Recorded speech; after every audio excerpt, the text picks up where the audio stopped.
Rukawa berdiri dengan tenang, matanya menatap tajam ke arah Sawakita. Senyuman tipis menghiasi wajahnya, bukan karena meremehkan, melainkan sebagai bentuk pengakuan. Dalam pikirannya, ia menyadari Sawakita adalah pemain yang nyaris sempurna. Kecepatan, akurasi, naluri menyerang dan bertahan, semuanya seimbang, tak berlebihan jika Sawakita dijuluki pemain terbaik. Dengan tubuh tegap dan sorot mata yang penuh kekaguman, Rukawa memandangi rivalnya. Di hadapan pemain jenius sekelas Sawakita, Rukawa merasa hidup, duel ini adalah sesuatu yang ia nantikan. Sawakita menangkap senyum itu. Ia ikut tersenyum, meski tak memahami sepenuhnya makna di baliknya. Ada sesuatu dalam tatapan Rukawa yang sulit ditebak. Ketika keduanya berpapasan, Rukawa melontarkan pernyataan mengejutkan, ia juga akan pergi ke Amerika. Kalimat itu menghentak Sawakita, matanya membelalak, tak percaya dengan apa yang baru saja didengarnya. Keterkejutan berubah menjadi ketidaksenangan. Sawakita mengira Rukawa sedang mempermainkannya, menganggap mimpi dan ambisinya dijadikan bahan olok-olok. Tapi sebelum emosi itu meledak, Rukawa menegaskan kembali niatnya, hari ini, ia akan mengalahkan Sawakita, dan setelah itu, ia akan terbang ke Amerika. Dari sisi lain lapangan, Sakuragi memperhatikan sekilas interaksi antara Rukawa dan Sawakita. Ia menangkap percakapan samar yang menyebut Amerika sebagai tujuan keduanya. Seketika, wajah Sakuragi dipenuhi kebingungan, tak memahami mengapa dua pemain terbaik itu membicarakan keberangkatan ke negeri yang jauh. Permainan berlanjut. Wasit meniup peluit dan memberi satu kali lemparan bebas untuk Sawakita sebagai lanjutan dari basket count yang sukses. Semua mata tertuju kembali ke lapangan, tapi di tribun penonton, ayah Sawakita memusatkan pandangannya hanya pada dua sosok, anaknya dan Rukawa. Ia melihat senyum yang sama-sama tersungging di wajah keduanya. Senyum yang tidak ia mengerti. Ada sesuatu yang dibagi antara Rukawa dan Sawakita, bukan kata-kata, tapi pemahaman yang dalam. Pikiran sang ayah perlahan melayang ke masa lalu. Ia teringat Sawakita kecil yang dulu semangat bermain basket di bawah ring. Bocah itu tak pernah lelah menantang ayahnya 1 lawan 1, terus mencoba dan tersenyum setiap kali menghadapi tantangan baru. Sejak kecil, Sawakita telah memimpikannya bermain melawan para pemain terbaik di Amerika. Kini, senyuman yang dilemparkan Sawakita pada Rukawa terasa familiar. Bagi sang ayah, itu adalah senyuman khas, senyuman anaknya ketika berada di hadapan tantangan yang ingin ia taklukkan. Sementara itu, di lapangan, Rukawa menunduk sejenak. Ia menarik napas dalam-dalam, memulihkan tenaga sambil menunggu Sawakita bersiap mengeksekusi lemparan bebas. Dari tribun, ayah Sawakita terus mengamati. Dalam diam, ia bertanya-tanya, apakah Rukawa juga memiliki kisah masa kecil yang serupa seperti Sawakita? Apakah jalan panjang yang membentuk Sawakita juga dilalui oleh anak muda pendiam yang kini berdiri di hadapan anaknya itu? Sawakita berdiri di garis lemparan bebas. Ia mengangkat tangan tinggi, lalu melepaskan bola dengan teknik sempurna. Dalam hitungan detik, bola meluncur mulus dan menembus ring tanpa menyentuh tepi. Sorakan langsung meledak dari tribun. Penonton berdiri, bersorak merayakan keberhasilan Sawakita menambah angka bagi Sanoh. Di bangku cadangan Sohoku, para pemain hanya mampu membelalakkan mata, menyaksikan skor yang kembali menjauh. Seketika papan skor menunjukkan angka 55-74, Sanoh memimpin dengan selisih 19 poin. Di bangku Sanoh, pelatih Domoto yang sebelumnya tampak tegang kini terlihat kembali tenang.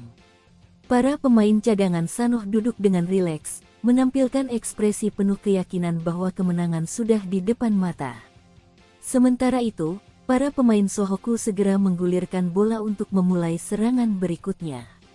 Meski tertinggal jauh, permainan tak berhenti. Di tribun, para penonton menilai pertandingan ini luar biasa seru. Mereka menyaksikan bagaimana Sohoku, meski tak diunggulkan, mampu memberi perlawanan yang tidak mudah bagi Sanoh. Meski para pemain cadangan Sohoku tampak mulai pasrah, penonton tetap memberikan apresiasi. Sohoku bukan tim sembarangan, mereka telah beberapa kali menguasai ritme permainan sebelum akhirnya Sanoh membalikkan keadaan. Pertandingan ini bukan sekadar soal angka, tapi tentang semangat yang tak pernah padam. Dari sisi lapangan, Kogure menyaksikan perjuangan para pemain Sohoku yang terus bertarung habis-habisan, meski tekanan dari Sanoh nyaris tak memberi ruang bernapas. Keringat dan kelelahan terlihat jelas, namun semangat mereka belum padam. Ia lalu menoleh ke bangku cadangan, menatap satu persatu rekan setim yang duduk diam dalam ketegangan. Dalam benaknya, Kogure tahu bahwa mereka tak bisa hanya menjadi penonton pasif. Meski tidak berada di lapangan, mereka punya peran penting, menjadi nyala kecil yang menjaga bara semangat tetap hidup. Ia mengajak mereka untuk bangkit, memberi dukungan, dan menjadi bagian dari perlawanan ini. Sementara itu di lapangan, Rukawa kembali berhadapan dengan Sawakita. Pemain terbaik Sanoh itu terus menekan tanpa ampun, memaksa Rukawa untuk menjauh dari wilayah Sanoh. Dari tribun, suara-suara yang semula samar kini mulai terdengar tajam. Penonton berteriak agar Rukawa menyerah saja. Menurut mereka, melawan Sawakita adalah sebuah kesia-siaan belaka. Namun Rukawa tetap diam, tak goyah sedikit pun, pandangannya menembus tekanan dan sorakan. Di antara celah pertahanan, ia melihat Akagi berdiri tanpa penjagaan, menatapnya lekat-lekat.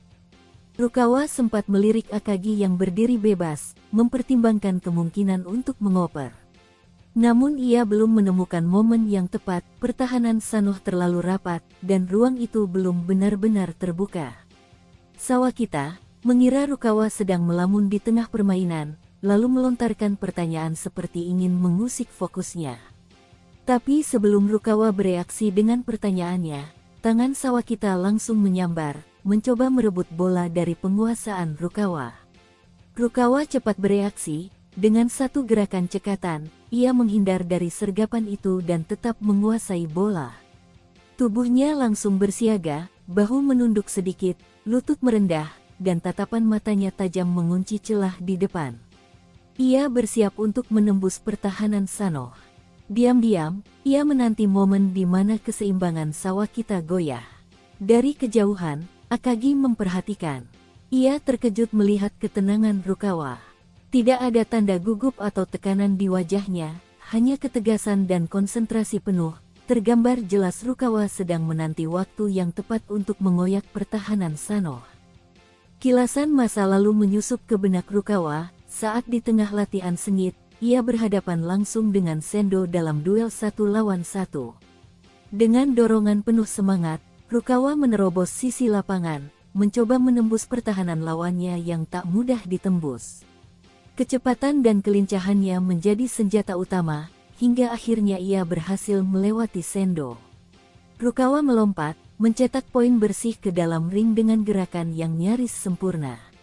Sendo memperhatikan dengan tenang. Baginya, Rukawa tak pernah berubah, baik dalam latihan maupun pertandingan, gayanya tetap sama, dingin, efisien, dan tajam. Bahkan ketika pujian dilontarkan, wajah Rukawa tetap tanpa ekspresi, tak terusik oleh sanjungan sekalipun. Namun Sendo tak berhenti di situ. Ia menilai lebih dalam. Dalam duel 1 lawan 1, Rukawa jelas unggul. Tapi di lapangan sesungguhnya, ada 4 rekan lain, 4 variabel yang bisa menjadi penghalang jika tak disatukan dalam satu kerjasama tim. Potensi Rukawa, menurutnya, belum benar-benar utuh. Bukan karena kurangnya kemampuan, melainkan karena ia belum menyatu dalam ritme sebuah tim. Ucapan itu menyentak Rukawa. Kilatan kejutan terpancar dari sorot matanya.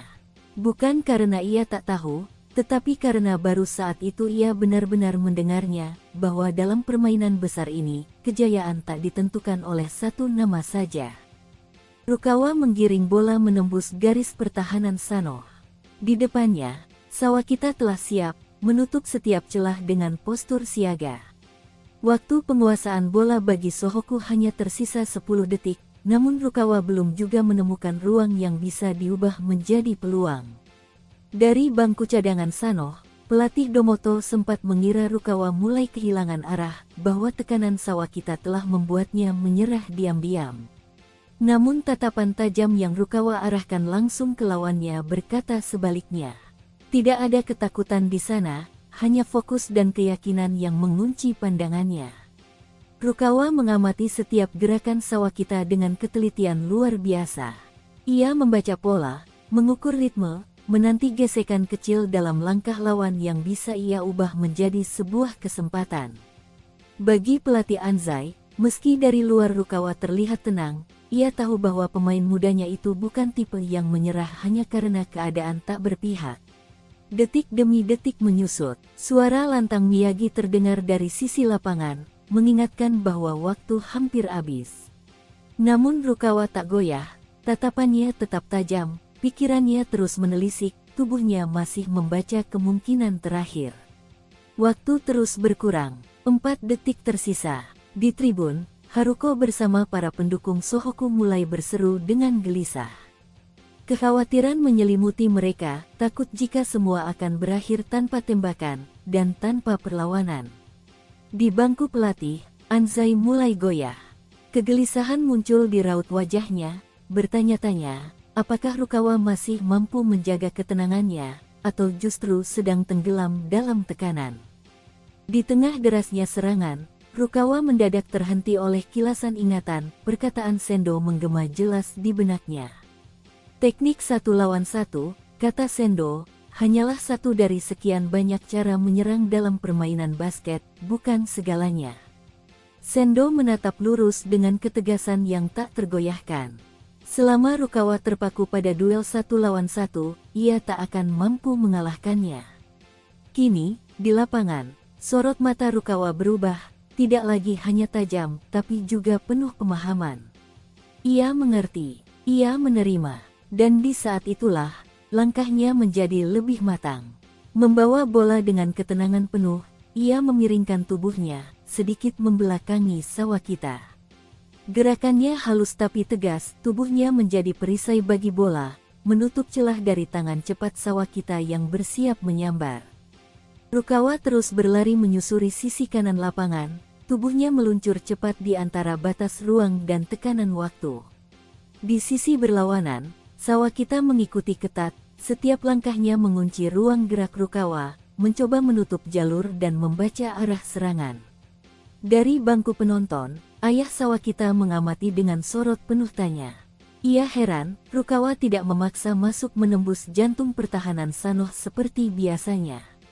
Sementara itu, pelatih Anzai terdiam. Pandangannya tajam, tak lepas dari gerak kaki dan irama tubuh Rukawa.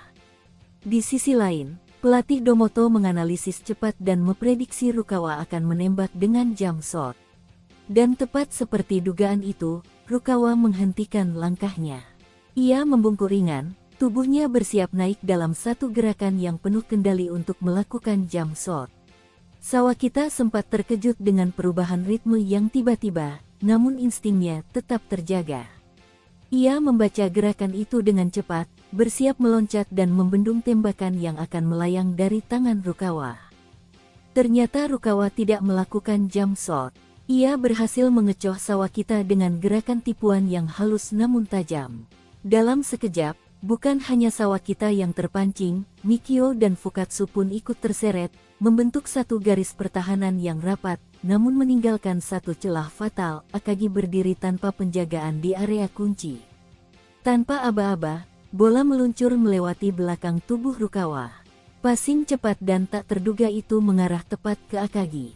Pelatih Anzai tertegun, mulutnya terbuka lebar. Ia sama sekali tak menyangka pola serangan itu. Bahkan Akagi sendiri sempat tersentak, tidak menyadari bahwa ia telah menjadi titik akhir dari skema Rukawa.